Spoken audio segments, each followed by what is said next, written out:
Millionaire abandons wife. 10 years later he sees her at the airport with a young man who looks just like him. He tries to approach them. Chicago's airport was bustling with activity that Friday morning. Andrew Thompson, a 45-year-old successful businessman, hurried toward his boarding gate. Dressed in an expensive suit and carrying a leather briefcase, he constantly checked his gold watch. Another business trip, he thought. Sign.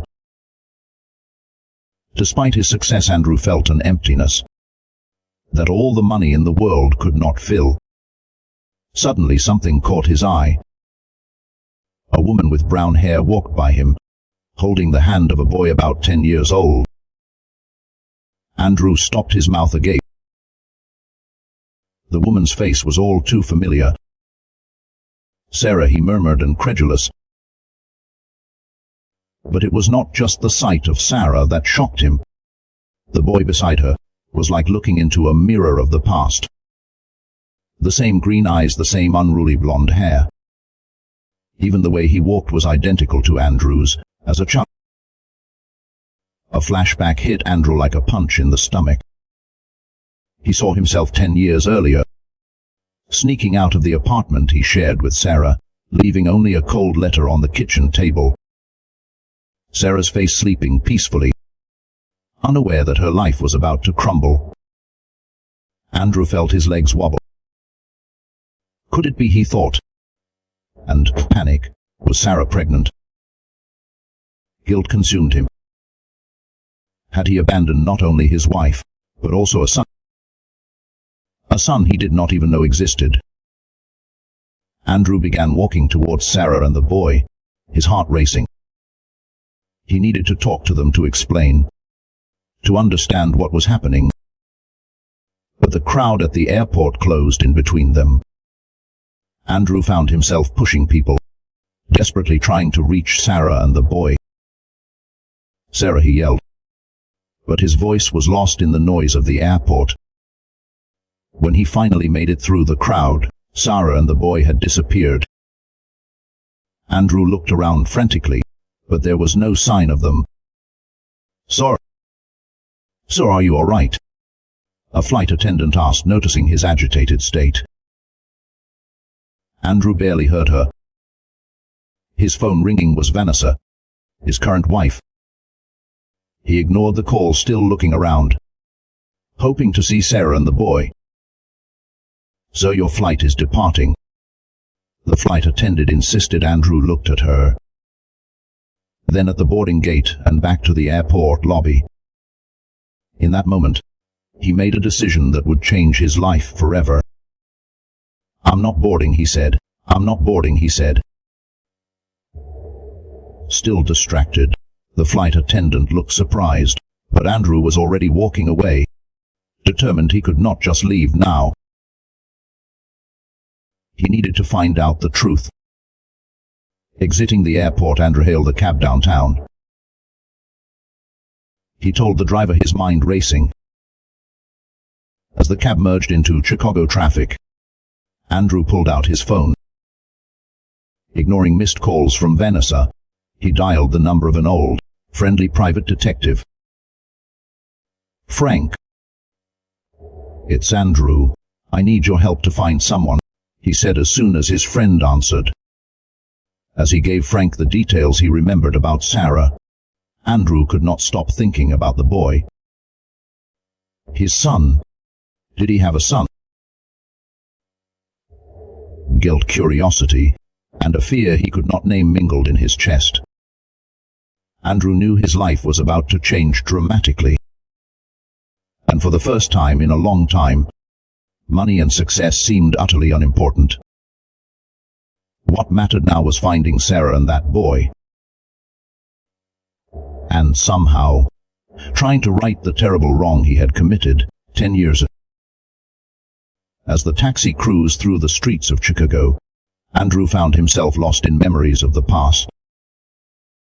His mind took him back to 19 years ago, in a hotel bar in New York. Andrew was there on business, trying to close a major deal. Frustrated after another day of fruitless meetings, he ordered a drink at the bar. That's when she appeared, Vanessa, beautiful and confident, with a smile that promised adventure. "Tough day?" she asked, sitting down beside him. That conversation changed everything. Vanessa was an executive at a large company, full of connections and ambition. She spoke of money and power in a way that made Andrew feel small, yet eager for more. In the months that followed, Andrew made excuses for more business trips. Each encounter with Vanessa left him more addicted to her presence, her promises of a luxurious and successful life. "You deserve more, Andrew," Vanessa would say. "With the right people, you could be a millionaire." Andrew found himself comparing his simple life with Sarah to the glamorous existence Vanessa offered. Sarah, a dedicated teacher and loving wife, seemed not to understand his ambitions. "Why do you need more?" Sarah would ask. "Are not we happy as we are?" But Andrew wanted more. Much more. The conflict within him grew each day.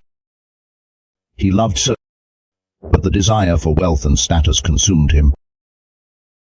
Vanessa represented everything he thought he wanted: success, power, recognition. On a chilly autumn night, Andrew made a decision that would change several lives. Forever. He waited for Sarah to fall asleep, packed a bag and wrote a brief cold letter. "Sarah, I can no longer continue like this. I need more from life than you can give me. Please do not try to find me." Andrew, with a heavy heart but blinded by ambition, Andrew left the apartment without looking back. The tears he refused to shed burned in his eyes as he drove to the airport, heading for a new life with Vanessa. What Andrew did not know was that just a few days later, Sarah would discover she was pregnant. Alone and devastated, she wept for hours holding the pregnancy test, unsure how to face the future without Andrew. Back in the prison in the taxi in Chicago, Andrew felt a crushing weight of his past actions. How could he have been so selfish? So blind? "We're here, sir." The taxi driver's voice brought him back to reality. Andrew found himself in front of his friend, Detective Frank's office. With trembling hands, he paid the fare and exited the taxi. "I need to find them," Andrew murmured to himself, determined. Inside Frank's dusty office, Andrew poured out the whole story. The meeting at the airport, his suspicions, his desperate need to know the truth. "Do you realize what you're doing, Andrew?" Frank asked, concerned this could change everything in your life. "I know," Andrew replied, running his hands through his hair. "But I need to know. I need to make this right." Frank sighed but began taking notes. "I'll need more details about Sarah. Last known address, job. Anything that might give us a lead." Andrew closed his eyes, trying to remember. Every memory of Sarah was like a stab of guilt. She was a teacher, he began. She worked at an elementary school in the north of the city. Our apartment was... As Andrew provided information, his phone kept ringing. Vanessa insisted. He continued to ignore her. "This will take a while," Frank warned. "I'll need a few days to gather concrete information." Andrew nodded, anxious and impatient. "Do whatever it takes. Money is no object." Leaving Frank's office, Andrew found himself lost in the middle of Chicago. The city that once felt like home now seemed foreign and hostile. He had money, success, everything he always wanted. But at that moment he would give anything to go back in time and make the right choice. With the weight of the past on his shoulders, and an uncertain future ahead.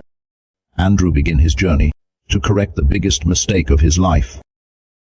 Finding Sarah and the child became his only mission. He only hoped it was not too late.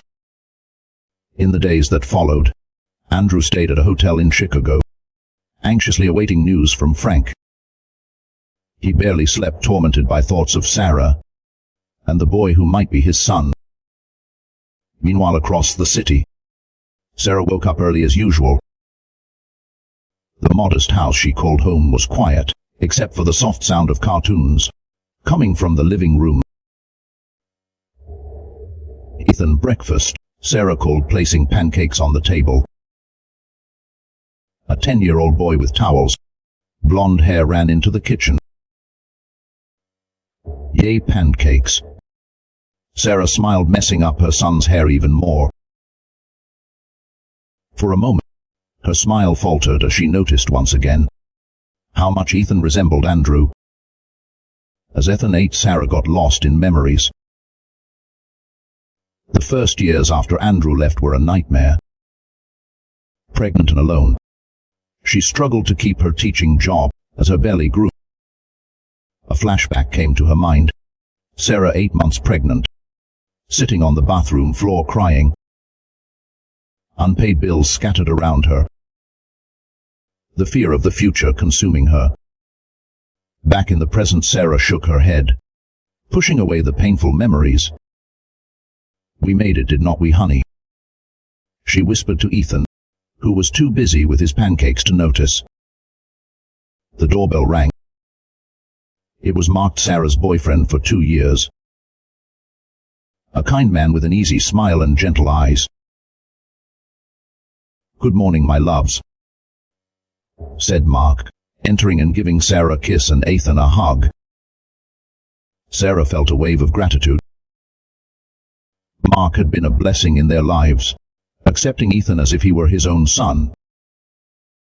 Across town, Andrew received the first pieces of information from Frank. She still lives in the same neighborhood.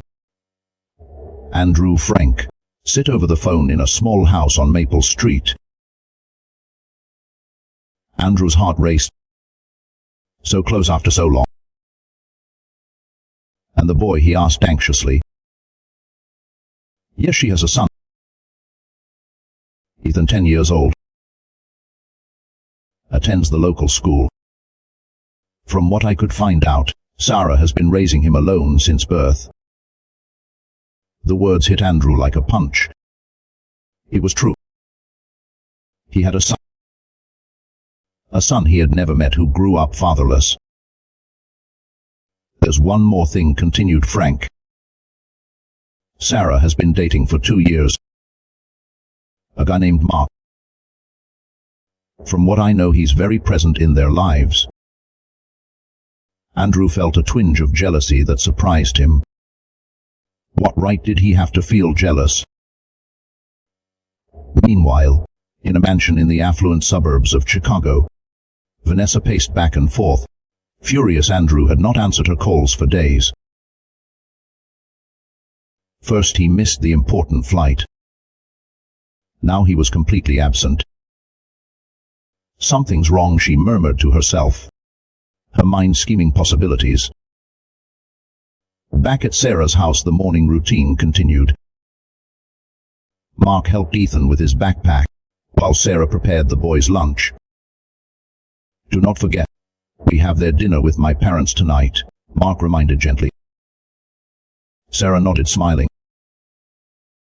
But inside she felt an inexplicable restlessness. Ever since she had seen that man at the airport, a man who looked too much like Andrew, she could not shake the feeling that something was about to change.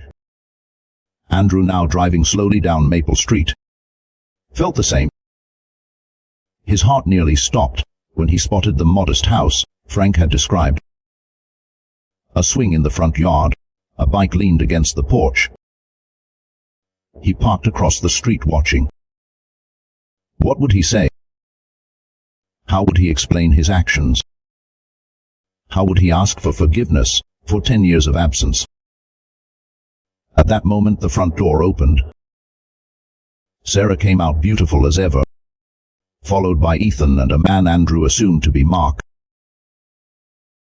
They left a happy family on their way to school. Andrew sank into the car seat, a whirlwind of emotions consuming him. Guilt, regret, jealousy, fear, but also a growing determination. Somehow he needed to be part of that life. He needed to meet his son. He needed to mend what had been broken so long ago.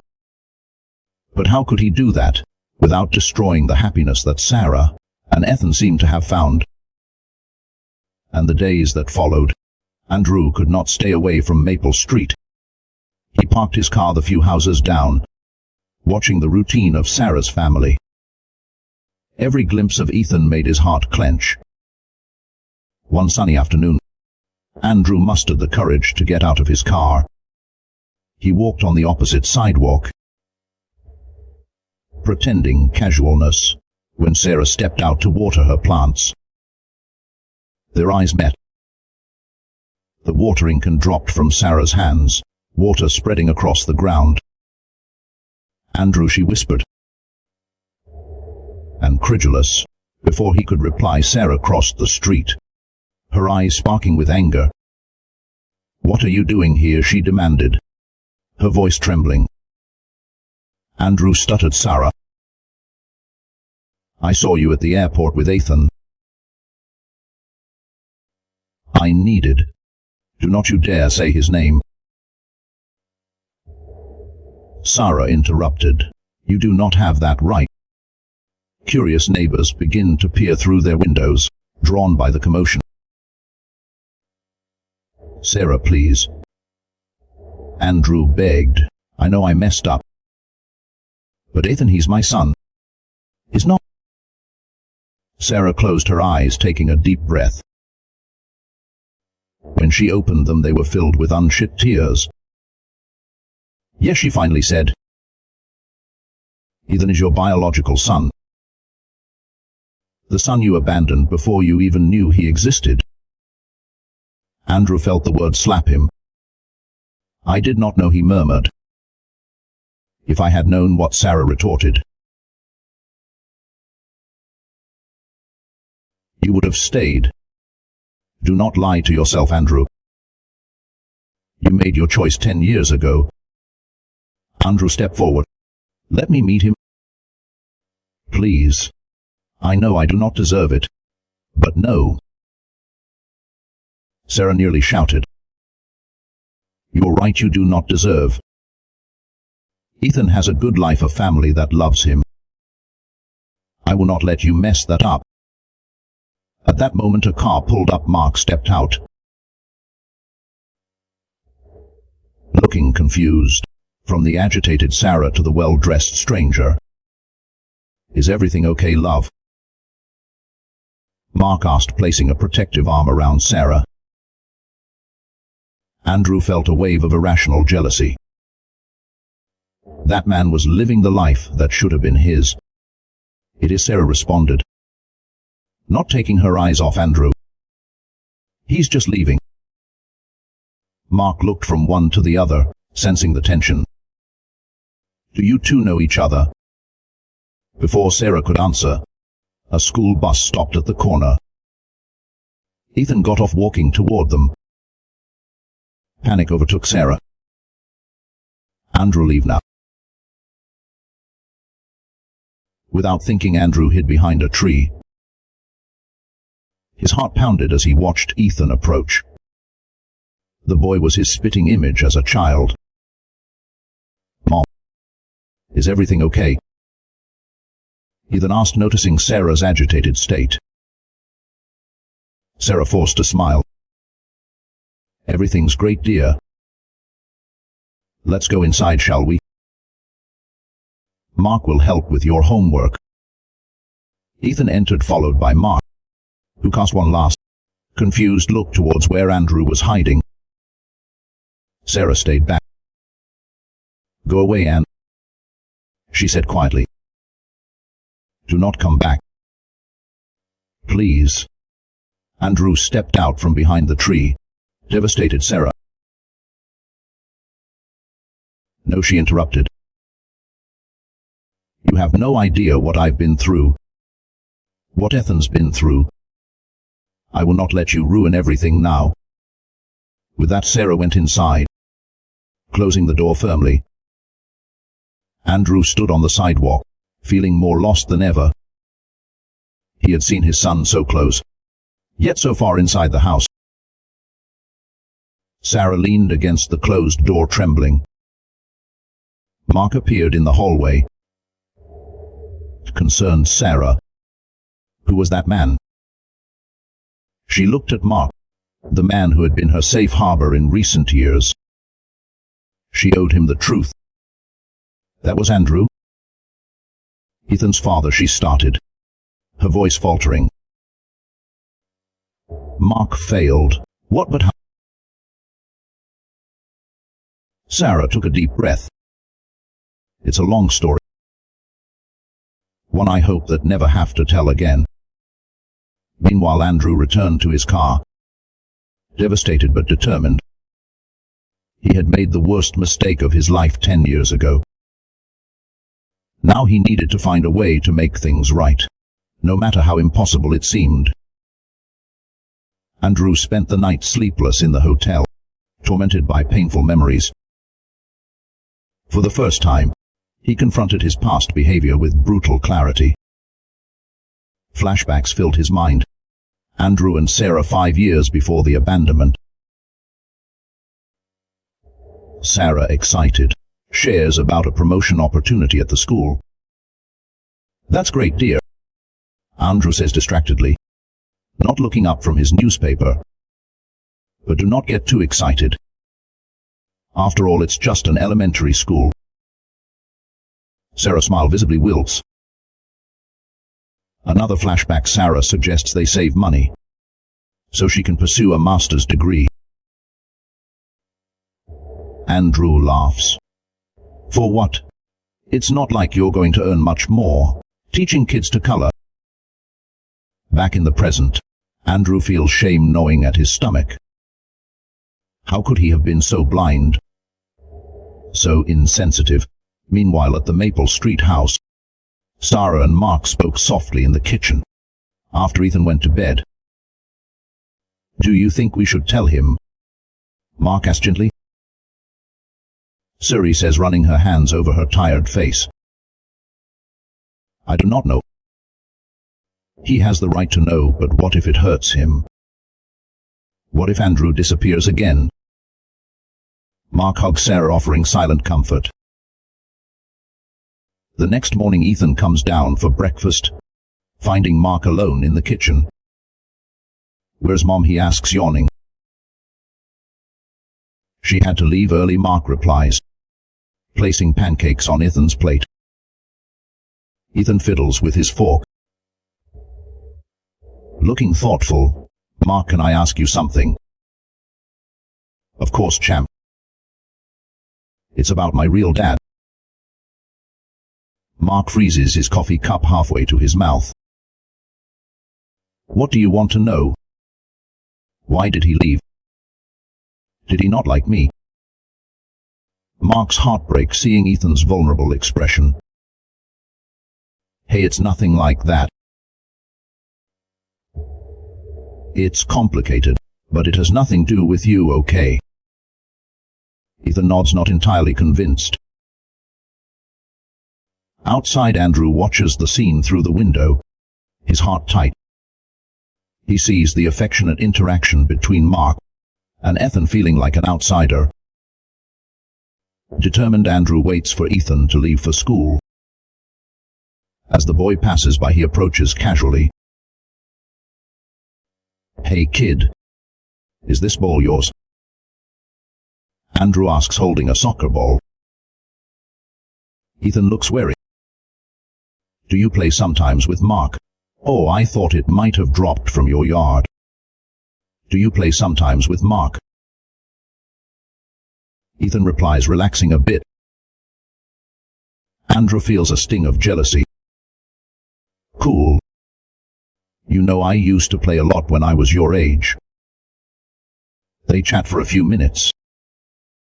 Andrew savors every second, memorizing every detail of his son's face. I have to go, Ethan finally says. I'll be late for school. Sure. Andrew responds, reluctant to let him go. It was nice talking to you, Ethan. Ethan waves and runs off, leaving Andrew with a mix of joy and sadness far away. In the suburban mansion, Vanessa finally gives information about Andrew's whereabouts. She hires a private detective, who quickly uncovers the shocking truth. A son. Vanessa hisses, her eyes dangerously bright. That fool has a son he never told me about. She paces the luxurious room, her mind racing. This explains Andrew's strange behavior, his sudden disappearance. A cruel smile forms on her lips. So that's how it's going to be, dear. Want to trade your life of luxury for school teacher, kid? Vanessa picks up the phone, her fingers dialing quickly. Hello? Meta Johnson. I need you to investigate more about this boy. Ethan, right. I want to know everything. And prepare the divorce papers. Looks like I'll be needing them soon. She hangs up, a plan already forming in her mind. If Andrew thinks he can simply leave her and his life of wealth, he's in for a big surprise. Vanessa will not give up without a fight, and she always fights to win. Sarah spent the night restless, wrestling with her thoughts. By morning, with deep, dark circles under her eyes, she made her decision. It was time Ethan knew the truth. Ethan, dear, can we talk? Sarah called after breakfast. Seated on the couch, Sarah took a deep breath. Remember when you asked about your father? Ethan nodded, curious. Well, there's something I need to tell you, Sarah began, her voice trembling. Your father, he's in town. He wants to meet you. Ethan's eyes widened. What, he's alive? Sarah explained everything. How Andrew had left them. How she found out about her pregnancy afterward. With each word, Ethan's expression shifted from surprise to confusion, and finally to anger. He abandoned us, Ethan shouted, standing up. And now he wants to meet me. I do not want to see him. I do not want to see him. Ethan, please understand. Sarah tried to sue him. Understand what? That my real father is a coward. Ethan ran to his room, slamming the door. Sarah sank into the couch, tears streaming down. She knew it would be hard, but the pain in Ethan's eyes tore her apart. Meanwhile, Andrew finally confronted Vanessa in her mansion. Why are you here? Vanessa asked coldly. I thought you were too busy with your little secret family. Andrew was shocked. How did you? Oh, darling, Vanessa laughed humorlessly. I always know everything. The question is, what are you going to do? I'm here to say it's over, Vanessa. I cannot keep living this lie. Vanessa's face twisted with anger. You think you can just leave me? After everything I've done for you? What you did was manipulate me. Andrew retorted. You fueled my ambition, made me abandon Sarah. And you came so willingly. Vanessa interrupted, sarcastic. Do not play the victim, Andrew. You chose money and power. I merely showed the way. Andrew felt the shame burning.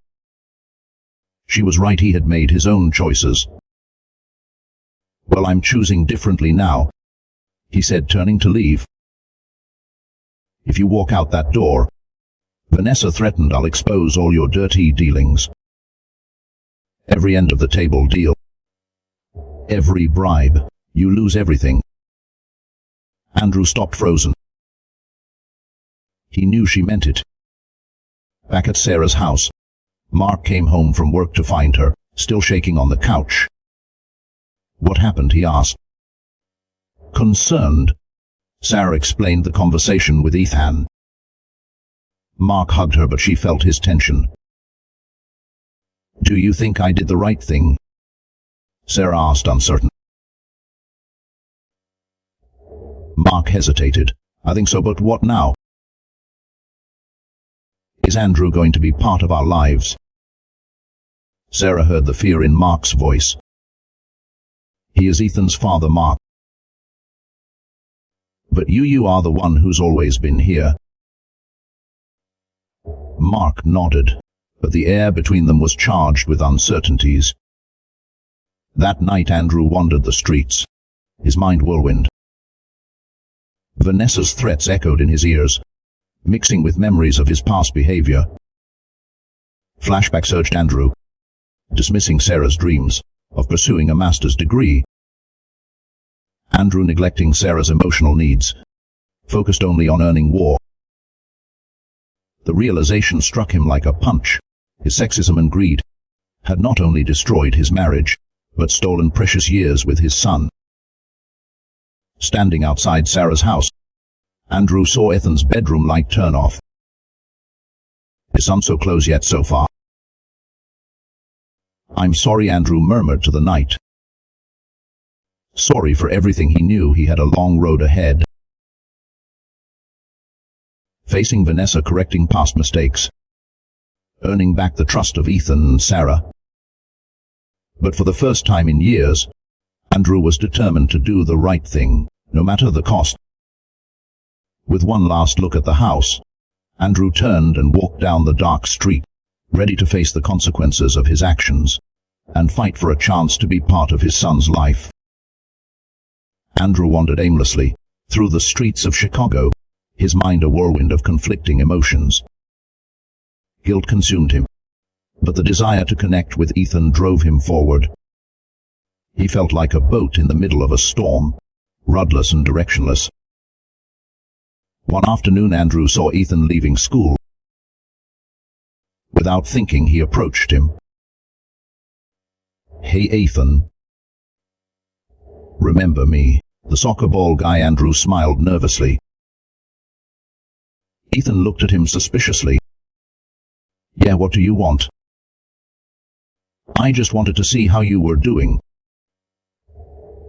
Andrew stammered, realizing too late how strange he must have seemed. "I'm fine," Ethan replied, moving away quickly. Andrew stood there feeling like a complete fool. Later in his hotel room, he cried for the first time in years. The reality of his failure as a father hitting him with full force. Sarah, watching from a distance, noticed Andrew's awkward attempts. Part of her wanted to scream at him to stay away, to protect Ethan at all costs. But another part, a part she barely recognized, felt pity for Andrew. "He's trying to reach out to you," Sarah told Ethan one night. Ethan frowned. Why? He did not care before suicide.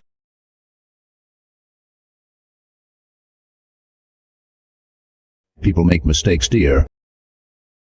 Sometimes very big ones." "He heard you," Ethan said, his voice a mix of anger and sadness. Sarah hugged her son, her heart breaking for the pain she saw in his eyes. Meanwhile, Mark, sensing the shift in the air, made a decision. On a starry night, he took Sarah out for a romantic dinner. "Sarah," he said, kneeling and presenting a ring, "will you marry me?" Sarah was speechless, tears in her eyes. She loved Mark. He was stable, reliable, but the proposal, amidst all the emotional chaos, caught her off guard. Seeing the disappointment in Mark's eyes, "I need to think about it," she responded. Seeing the disappointment in Mark's eyes, Days later, Ethan was riding his bike down the street when a car suddenly appeared. Andrew, watching from afar, ran. Without thinking, he pushed Ethan out of the way, both falling onto the grass. "Are you okay?" Andrew asked, his heart racing. Ethan, startled but unharmed, nodded. "Thank you," he murmured, looking at Andrew with a mix of fear and curiosity. Andrew wanted to hug Ethan, to tell him he was his father, that he loved him. But he restrained himself, helping the boy to stand up quietly. Far away, Vanessa was plotting. She hired investigators to dig deeper into Andrew's life, determined to find something she could use against him. Find out everything about his business dealings over the last 10 years. She ordered on the phone every penny, every deal. "I want to destroy him." Unaware of Vanessa's scheming, Andrew spent sleepless nights, questioning every decision that had brought him to this point. He looked at his expensive suits, his luxury watches, feeling disgusted with himself. One night, walking through the city, Andrew stopped in front of a toy store. In the display window, he saw a wooden train, just like the one he had as a child. Tears came to his eyes as he thought of all the birthdays of Ihan he had missed. At that moment, Andrew made a decision. He could not change the past, but he could fight for a better future. Even if Sarah and Ethan never fully forgave him, he would do everything in his power to be present in his son's life. With renewed determination, Andrew returned to his hotel. He picked up the phone, ready to make the call that could change everything. "Frank. It's Andrew. I need your help to sort out some legal stuff. It's time to settle accounts with the past." As night fell over Chicago, Andrew felt he was in the eye of the storm. The worst was yet to come, but for the first time in a long time, he was ready to face the consequences of his actions, no matter the cost. The truth, like a ticking time bomb, finally exploded on a Sunday afternoon. Ethan, returning from a stroll in the park, saw Andrew chatting with Sarah on the porch. Suddenly everything made sense. The man with the soccer ball, the stranger who saved him from the accident, was his father. "Is it him? Is not it?" Ethan yelled, running towards them. "Is my dad?" Sarah and Andrew froze, caught off guard. "Ethan, I can explain." Sarah started, but Ethan was already in tears. "Why did you leave? Why did you let him get close?" he shouted, anger and confusion clear in his voice. Andrew stepped forward. "Ethan, it's my fault. Your mother was just trying to protect you." Ethan looked at Andrew, his eyes filled with hurt. "You abandoned us. Why come back now?" The painful confrontations lasted hours, with Ethan alternating between anger and crying, Sarah trying to calm the situation, and Andrew facing the harsh truths of his past actions. Meanwhile, in his office, Andrew made the toughest decision of his life. He picked up the phone, his hands trembling. "Meta Johnson. This is Andrew Thompson. I need to confess some unethical business practices I've conducted over the past years." Andrew knew this would mean the end of his fortune, possibly even prison. But he could no longer live with the weight of these secrets. At Sarah's house, Mark arrived amidst the turmoil. Seeing Andrew there, his expression darkened. "What's going on here?" he asked, his voice tense. Sarah, emotionally and physically exhausted, pulled Mark aside. "Mark, I cannot marry you." The words came out before she could think. Mark recoiled as if slept. "Is it because of him?" Mark asked, pointing at Andrew. "No," Sarah answered. Honestly, it's for me. For Ethan. We need to resolve this our past. I cannot drag you into this mess. Mark left hurt and confused, leaving Sarah heartbroken but strangely relieved. The next morning, Andrew's world completely crumbled. Headlines screamed, "Business magnate confesses to fraud." Vanessa, furious with Andrew's confession, had leaked every sort of detail she could find to the press. Reporters surrounded Sarah's house, shouting questions about Andrew and Ethan. Sarah, horrified, tried to shield Ethan from the chaos. "Mom, why are they here?" Ethan asked, frightened. "It's complicated, dear," Sarah replied, closing the curtains. "But it will pass." Andrew, besieged in his hotel, watched his life fall apart. His assets were frozen, business partners abandoned him, and the possibility of prison became very real. Desperate, he called Sarah. "I'm sorry," he said, as soon as she answered. "I did not want this to affect you." "Suicide. I know, Andrew. But it has. What are we going to do now?" Andrew closed his eyes, guilt consuming him. "I'll fix this, Sarah." Somehow, that night, as camera flashes lit up the street, Sarah sat with Ethan in his room. "Ethan, I know this is hard," she began, "but your father, he's trying to do the right thing now." Ethan was silent for a moment. "Is he going to prison?" Sarah felt a heart squeeze. "I do not know, dear. But no matter what happens, we'll be together, okay?"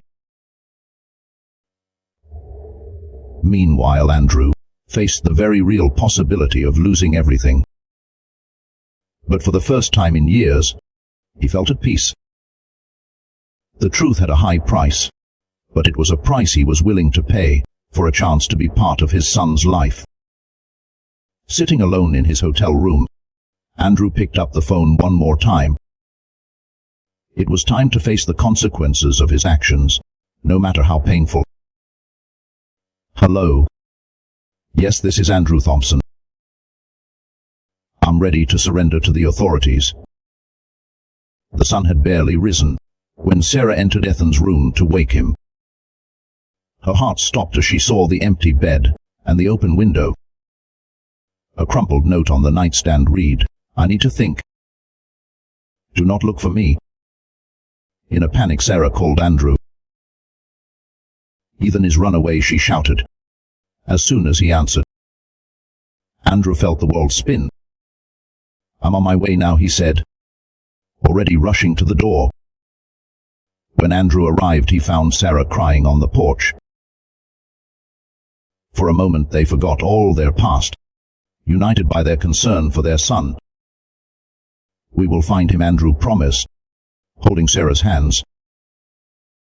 They begin their search, going through every street, every park Ethan used to visit. With each passing minute their fear grew. "What if something happens to him?" Sarah murmured, her voice trembling. Andrew swallowed hard. "Nothing will happen. We cannot lose hope."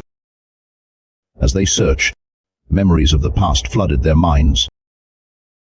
Sarah remembered Andrew playing with little Ethan in the garden before everything fell apart. Andrew relived the moment he held Ethan for the first time in the hospital, the love he felt, the fears that made him run away. It was late afternoon when Mark appeared, out of breath. "I came as soon as I heard," he said.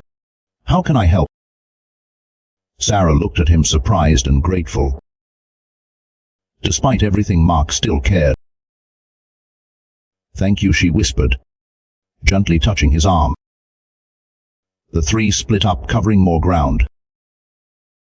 The night came cold and threatening, increasing everyone's despair. It was Andrew who finally found a clue. In the old park where he used to take Sarah years ago, he saw a long figure sitting on a swing. Ethan, he called softly, approaching. The boy looked up, his eyes red from crying. "Why did you come back?" he asked. His voice choked. "Why now?" Andrew sat on the swing next to him, his heart heavy. "Because I made the biggest mistake of my life when I left, and I regretted it every day since." Ethan was silent for a moment. "You heard Mom. You left us." "I know," Andrew replied, tears in his eyes. "And there's nothing I can do to change that. But I'm here now trying to make things right. Even if you never forgive me, I want you to know that I love you, Ethan. I always have." At that moment, Sarah and Mark arrived. "Running, Ethan," Sarah exclaimed, embracing her son tightly. The scene was interrupted by Vanessa's arrival. Storming in. "So this is it," she shouted at Andrew. "You throw away everything we built for this pathetic little family." Andrew stood up, positioning himself between Vanessa and his family. "Enough, Vanessa. It's over." Over, she laughed bitterly. "You're going to lose everything, Andrew. Your fortune, your freedom." "For what?" Andrew looked at Sarah and Ethan, then back at Vanessa. "For something money cannot buy. Family. True love." Vanessa advanced, furious. But Mark intervened, holding her back. "I think you better leave," he said firmly. "Seeing yourself outnumbered." Vanessa cast one last look of contempt and left, leaving a tense silence behind. Andrew turned to Sarah, Ethan, and Mark. "I'm sorry," he said, his voice leading with emotion. "For everything, for what I did in the past, for the chaos I brought into your lives. Now I will turn myself into the authorities. Tomorrow, you will not have to worry about me anymore." Ethan, surprising everyone, stepped forward. "You're going to prison." Andrew nodded sadly. "Probably I did wrong things, Ethan, and I need to pay for them." Ethan looked at Sarah, then back at Andrew. "But what if I want to get to know you better?" Andrew's heart swelled with hope. "I'd like that more than anything. But I understand if you do not want to." Sarah, with tears in her eyes, hugged Ethan. "It's your choice, dear. We'll be here for you no matter what you decide." In that moment, under the stars of the old park, a broken family began slowly to yield. It would not be easy. There was much to resolve, much to forgive. But for the first time in years, there was hope. Andrew, Sarah, and Ethan embraced. A hug full of tears, regret, and above all, love. Mark watched from a distance, a sad smile on his lips, knowing he had done the right thing. The future was uncertain, but that night at least they were together. And for now that was enough. The sound of the judge's gavel echoed through the courtroom, sealing Andrew's fate. Found guilty of financial fraud, he was sentenced to 2 years in prison and ordered to return all his ill-gotten wealth. Andrew accepted the verdict with a calm that surprised everyone. To him it was a fair price for his mistakes. In the months that followed, Andrew used his time in prison to reflect and plan his future. He enrolled in business ethics courses and began developing ideas to assist small businesses. Once released, Sarah, true to her word, allowed Ethan to visit Andrew in prison. The first visits were tense and uncomfortable. But gradually, father and son truly began to know each other. "How was school this week?" Andrew would ask, genuinely interested. Ethan, initially reluctant, began to open up. "I had a math test. I think I did well." Andrew smiled proud. "I'm sure you did. You're very smart, Ethan." Over time, the conversations deepened. Ethan asked tough questions about the past, and Andrew answered honestly, however painful it might be. Sarah watched the development of this relationship with a mix of apprehension and hope. She maintained clear boundaries, ensuring Andrew understood his role in Ethan's life. "He needs you as a father," Sarah told Andrew during one visit. "But I cannot risk him being hurt again." Andrew nodded, respecting Sarah's decision. "I understand. I'll do everything to be the father Ethan deserves." Meanwhile, life continued outside the prison walls. Sarah and Mark, after much reflection and honest conversations, decided to give their relationship a second chance. On a sunny spring day, Sarah walked down the aisle, beautiful in a simple dress. Mark waited for her, his eyes shining with love. Ethan, proud, carried the rings. Andrew, still in prison, received the news with mixed emotions. There was a twinge of sadness, but mostly he felt relief, knowing Sarah and Ethan had found stability and love. When Andrew was finally released, he was determined to rebuild his life honestly. Using his business knowledge, he started working with a Ningo that offered free consulting to small entrepreneurs. "I want to use my skills for good now," he explained to Ethan during one of their weekly meetings in the park. Ethan, now 12, looked at his father with new respect. "That's cool, Dad." The word "Dad" still made Andrew's heart leap. It was a title he was determined to earn every day. Sarah watched the new family dynamics develop cautiously. She and Mark provided Ethan with a stable, loving home, while Andrew strove to be a present, responsible father. A year after his release, Andrew attended Ethan's science fair at school. Standing beside Sarah and Mark, he felt a wave of gratitude for being part of his son's life, albeit differently than he had imagined.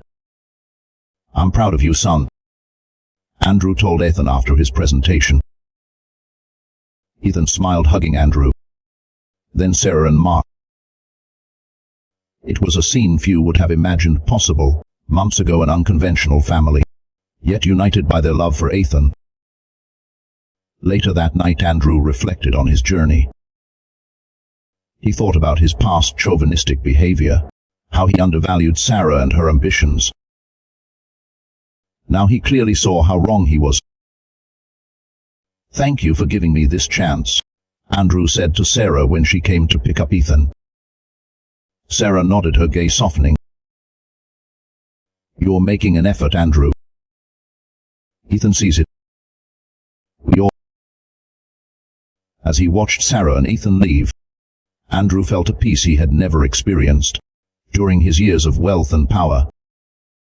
He had lost a fortune, but gained something far more valuable: the chance to be a good father, a better man.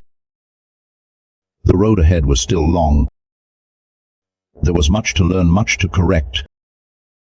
But Andrew was determined to move forward one day at a time, always striving to be the best version of himself.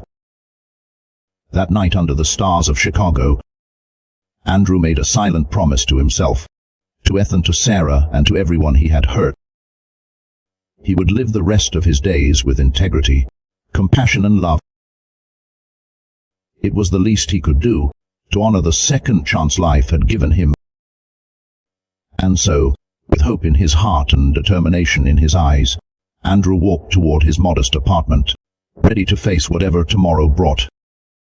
His journey of redemption was far from over, but for the first time in a long time, he was on the right path. I hope you enjoyed today's story. Do not forget to like the video and subscribe to the channel so you do not miss any of our moving stories. Share with your friends so they too can be touched, and in the comments, tell us what you thought. We want to hear your opinions and your suggestions to continue bringing content that touches the heart.